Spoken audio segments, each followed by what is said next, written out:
Okey, Assalamualaikum geng. Hari ni aku nak hantar baju yang mana tak pakai tu dekat sini, Lotus Parita Semula ni. Jom.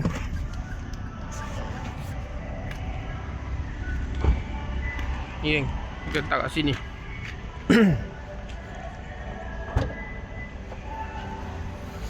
Banyak ah. Kita akan masuk dalam tu. Muat ke tak muat tak tahu. Sekejap aku try.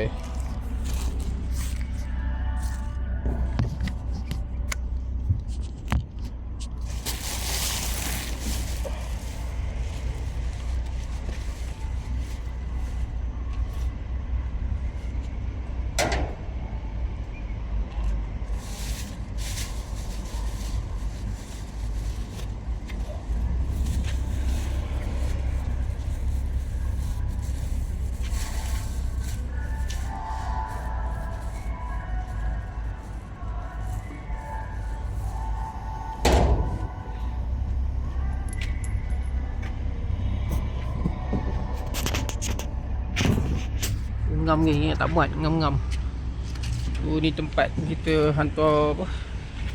Baju. Tak tahu lah di kita semula ke, dia sedekah ke apa ke. Semua boleh, kasut, pek tangan, slipper, semua boleh. Jom.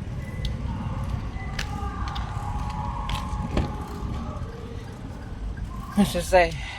Daripada barang kat luar semak-semak tak pakai kan, baik kita sedekah sini. Boleh juga digunakan. Alright, jom kita gerak.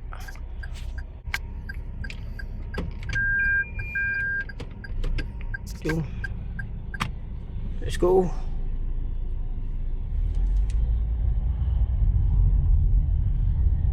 Ni area Lotus Banting. Kita balik.